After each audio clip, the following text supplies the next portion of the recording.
Caros cursistas, estamos iniciando agora a disciplina Direito Administrativo e do Trabalho.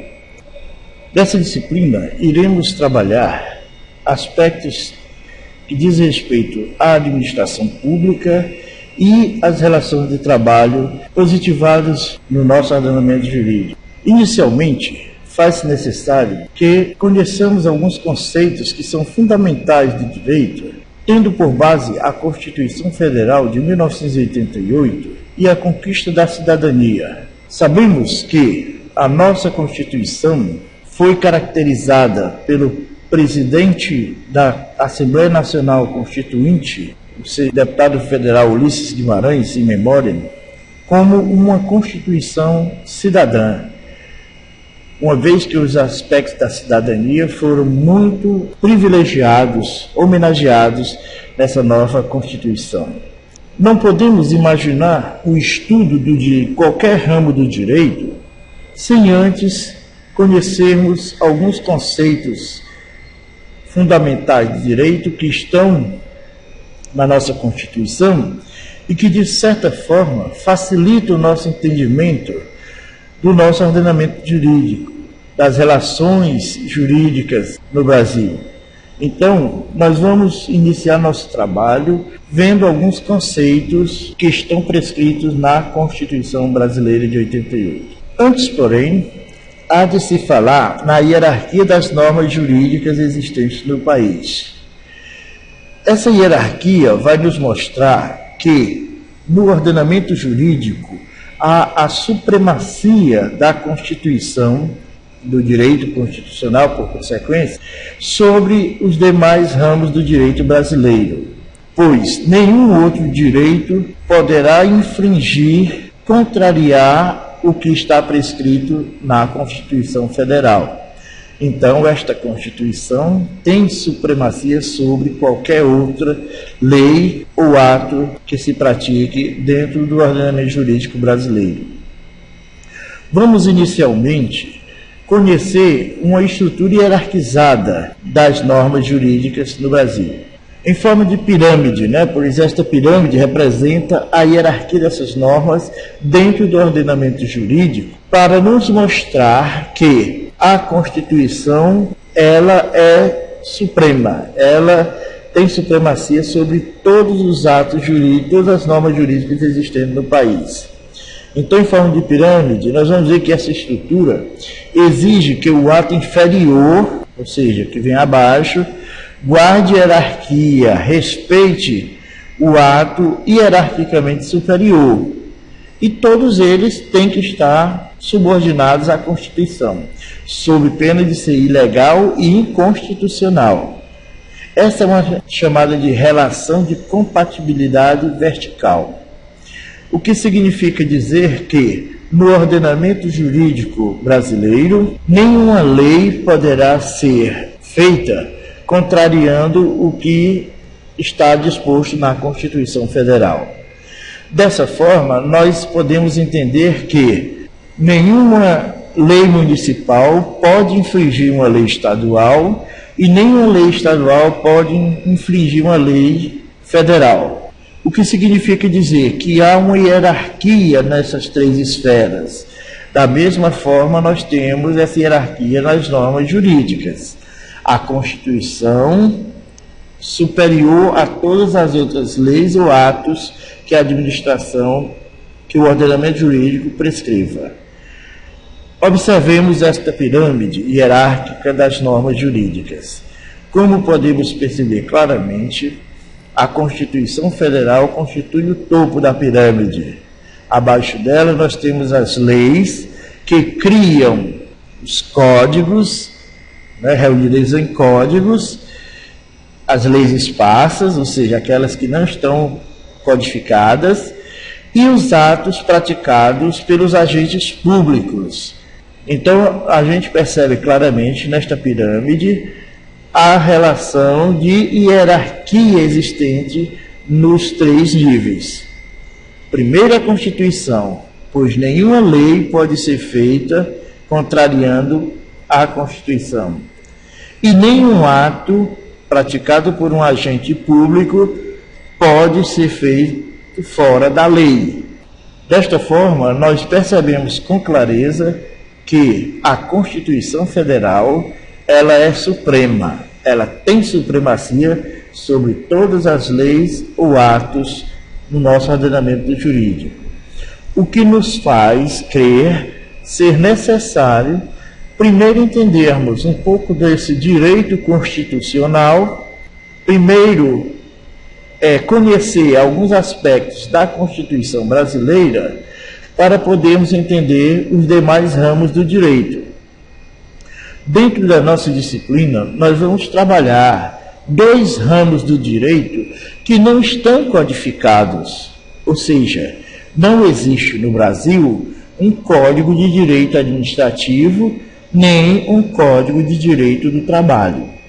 O que existe, na verdade, são leis esparsas, ou seja, leis diversas, que vêm para o mesmo conteúdo, direcionam para a mesma visão de direito posto na Constituição. Ou seja, as leis que regulam as relações na administração pública, todas elas fazem parte do ramo do direito administrativo. Assim como todas as leis criadas para reger as relações sociais do trabalho também fazem parte do direito do trabalho, sem necessariamente estarem no código.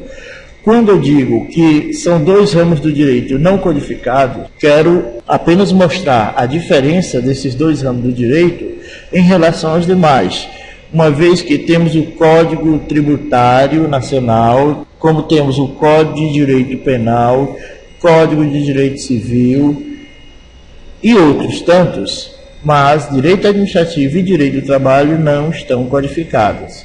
São formados apenas por leis chamadas de leis esparsas. O direito do trabalho está organizado na CLT, Consolidação das Leis do Trabalho, ou seja, é um conjunto de leis direcionadas para o ramo do direito do trabalho, mas não é um código. Então nós vamos ver aqui que o direito constitucional, na verdade, ele tem prevalência sobre os demais. Então nós vamos ver um conceito de direito constitucional que nos dá essa visão genérica do que seja direito no ordenamento jurídico brasileiro. O direito constitucional é o ramo do direito público interno que estuda a Constituição, ou seja, a lei de organização do Estado em seus aspectos fundamentais. Por este conceito, nós podemos perceber claramente a questão do direito público interno. Por que direito público? Porque nós vamos perceber que abrange a todos os cidadãos brasileiros. Interno, porque é próprio do nosso país, é próprio do Brasil. E a Constituição passa a ser o objeto de estudo desse direito constitucional. Mas essa Constituição, o que seja? A lei de organização do Estado em seus aspectos fundamentais. Ou seja, a Constituição ela é criada para normatizar as relações dentro da sociedade. Caso isso não fosse possível, não existisse uma Constituição, haveria um caos em que as relações estariam como se soltas e tudo seria permitido, tudo seria proibido, enfim, não haveria como nortear, como delimitar as relações sociais na sociedade moderna. Vamos entender também que a natureza jurídica do direito constitucional, que o direito constitucional é o cerne do direito público interno. Direito público porque se refere a questões que dizem respeito a interesses imediatos do Estado, do Brasil. Interno porque as normas concernem apenas o direito de um único Estado, ou seja, o direito público porque se refere a interesses do Estado, e interno porque é próprio do Brasil, próprio da sociedade brasileira. Essa é a natureza jurídica do direito constitucional. Dentre os fundamentos do direito constitucional, nós temos o fundamento ideológico, ou seja, de onde surgiu, em que bases foram criadas as normas do direito constitucional brasileiro. Neste fundamento ideológico, o fundamento político-ideológico das grandes transformações sociais que marcaram o advento do Estado moderno, pode ser encontrado nas ideias dos grandes pensadores do século XVII e XVIII, como John Locke, Montesquieu e Rousseau. John Locke nos traz a ideia da existência de direitos naturais e do direito de resistência. Montesquieu, com a separação dos poderes como uma forma de evitar a concentração de poderes e o consequente abuso de poder. E Rousseau, com a ideia do contrato social, isto é, o Estado como resultante da vontade geral. Para entendermos melhor essa fundamentação ideológica, política ideológica do Estado moderno, dessas relações sociais, vamos imaginar o seguinte. John Locke, com a sua ideia de existência de direitos naturais e do direito de resistência, nos traz o pensamento a ideia do justnaturalismo, ou seja, aquele em que, segundo ele, todo cidadão nasce como detentor de direitos a partir do momento em que faz parte de um corpo social. E com isso, adquire também a resistência a domínio externo. Montesquieu nos traz a ideia da separação de poderes como uma forma de evitar a concentração de poderes e o consequente abuso de poder, uma vez que, caso isso não acontecesse, nós teríamos um Estado totalitário, ditatorial, que seria o inverso do que nós podemos constatar na sociedade moderna hoje, no Brasil. Ou seja, uma forma de evitar que o poder se concentre em um só núcleo, ditando as regras de convívio social, o que contraria o aspecto democrático das relações sociais no Brasil.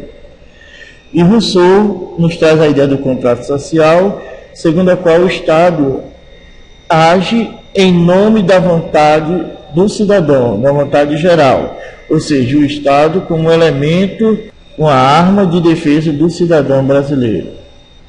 Passamos agora a falar sobre os fundamentos do Estado brasileiro. Como foi dito inicialmente, a Constituição, ela rege todas as relações da sociedade, ou seja, ela concentra em si todos os ramos do direito brasileiro. Que essa Constituição, logo em seu artigo 1º, aponta 5 fundamentos da organização do Estado. Eles devem ser interpretados como os principais valores na organização da ordem social e jurídica brasileira. Dentre esses fundamentos, nós temos a soberania. Que seria a soberania como fundamento do Estado brasileiro? Seria um dos atributos do próprio Estado, pois este não existe sem soberania.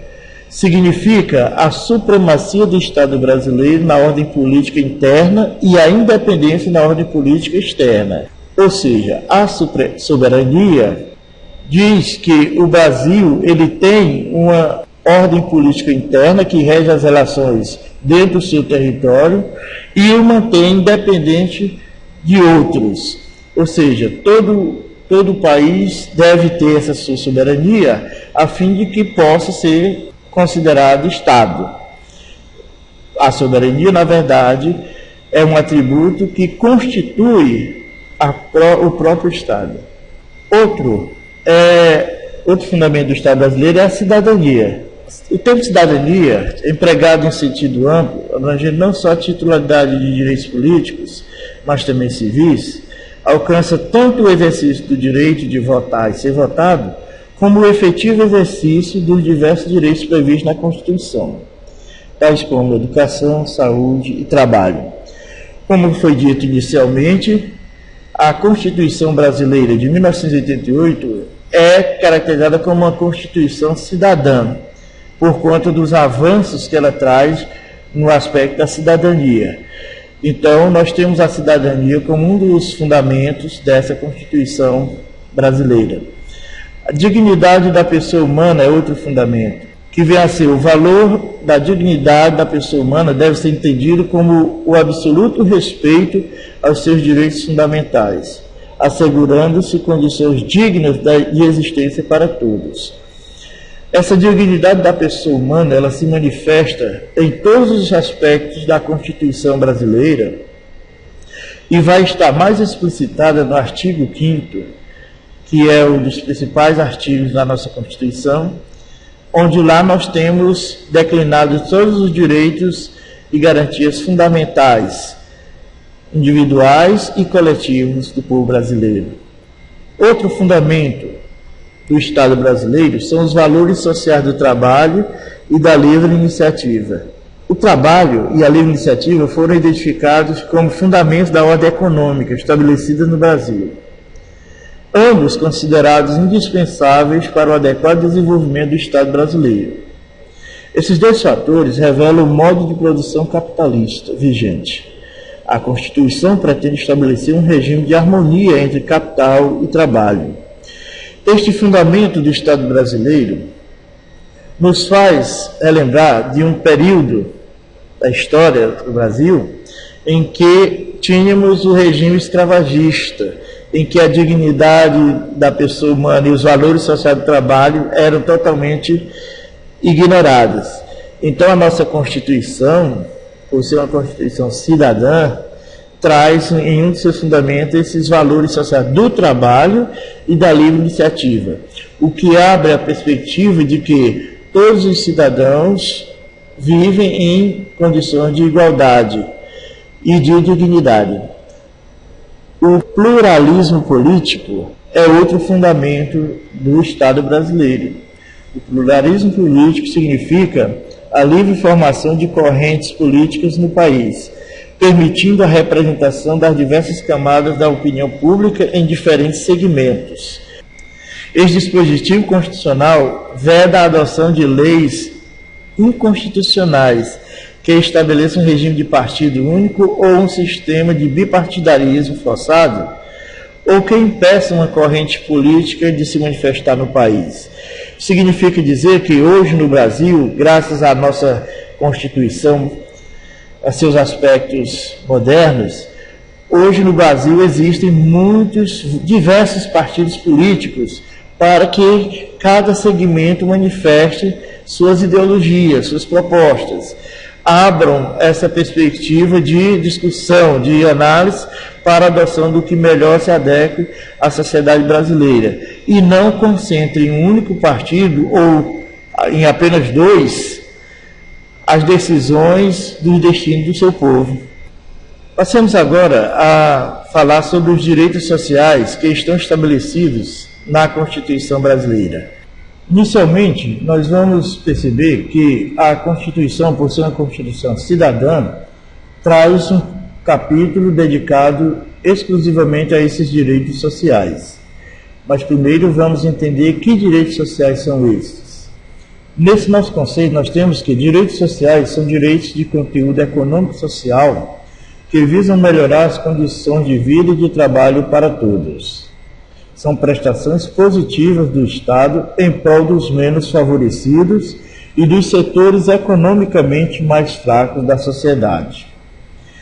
Vamos entender este conceito considerando o fato de que o Estado existe em prol dos menos favorecidos e dos setores economicamente mais fracos da sociedade, a fim de que possa se estabelecer uma conduta social que vise a diminuir o abismo que há entre as classes sociais, no que diz respeito à questão da distribuição de renda, principalmente.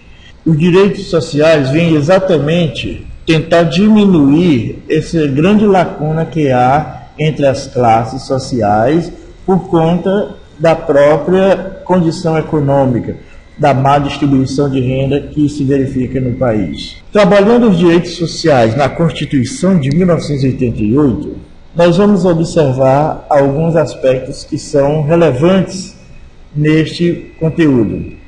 Para ressaltar a valorização dada aos direitos sociais na nova ordem constitucional, implantada com a redemocratização do regime político no Brasil, a Constituição de 1988, de forma inovadora, dedicou um capítulo exclusivo para seu tratamento, no título denominado dos Direitos e Garantias Fundamentais, assim como inseriu diversos outros dispositivos em que eles são desdobrados. Os direitos relativos aos trabalhadores urbanos e rurais são assegurados nos artigos 7º a 12. Os demais direitos sociais são mencionados no artigo 6º e desdobrados em vários dispositivos incluídos no título 8º da ordem social. Seria conveniente que buscássemos uma leitura complementar deste título 8º da Constituição para entendermos melhor esses direitos sociais que ali foram incluídos.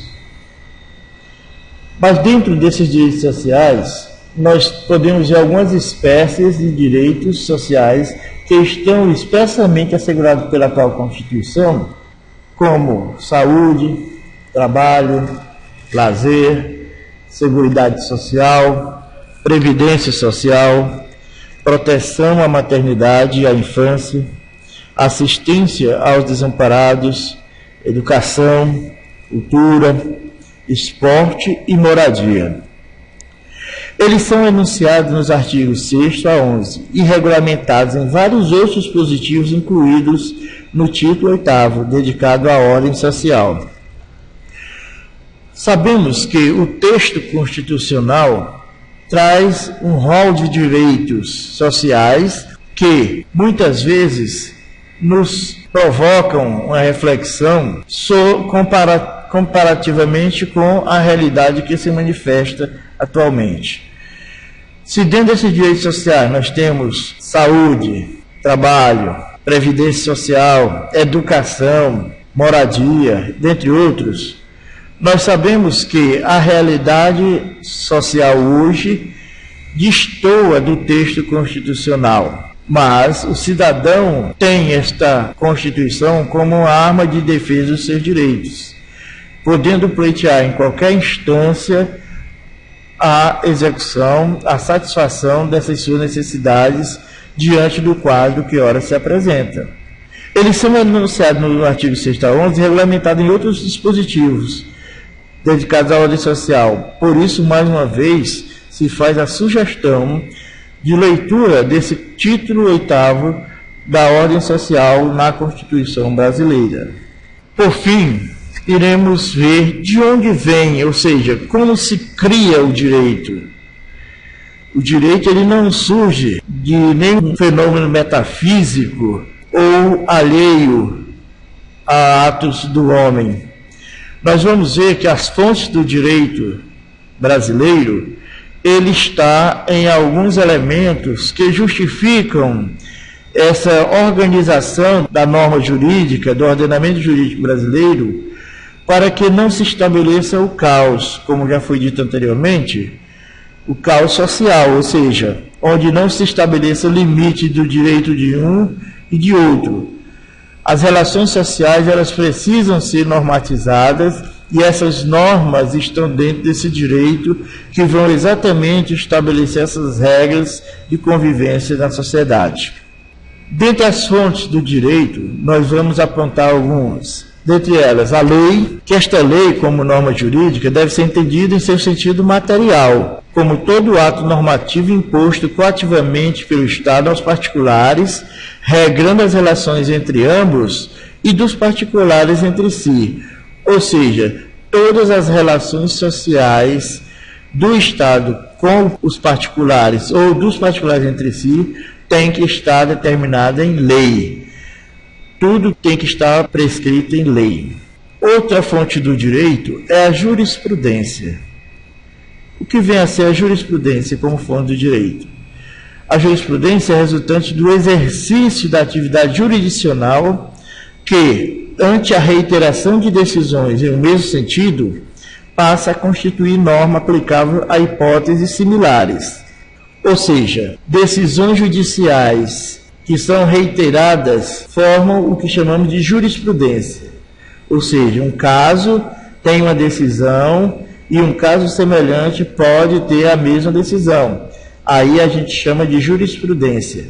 Poderíamos também incluir, neste caso, a analogia, ou seja, dentro do ordenamento jurídico, as decisões para casos análogos, ou seja, casos semelhantes, essa jurisprudência se faria aplicável, ou seja, nós teríamos a jurisprudência por analogia, dada a semelhança dos casos em que as decisões se aplicam. Outra fonte do direito são os princípios gerais do direito. Os princípios gerais do direito, ou os postulados que dirigem toda a legislação, tanto os previstos expressa ou implicitamente na Constituição, como os estabelecidos em outros atos normativos, têm natureza e são de observância obrigatória. Ou seja, todos os princípios que estão devidamente positivados na Constituição são de observância obrigatória, isto é, não podem ser ignorados como fonte de direito. Esses princípios gerais do direito são esses postulados que podem vir expressa ou implicitamente na Constituição. Outra fonte de direito são os costumes. O costume requisita a prática reiterada, sua uniformidade, continuidade e moralidade para ser fonte do direito. O que é costumeiro, muitas vezes, tem valor de direito por conta da prática reiterada e socialmente aceita por conta de não infringir aspectos da moralidade, da legalidade que podem estar positivados no texto constitucional. Então, um costume que reiteradamente se pratica passa a ter força de lei, né? Passa a ser tido como um direito de uma coletividade, da sociedade moderna.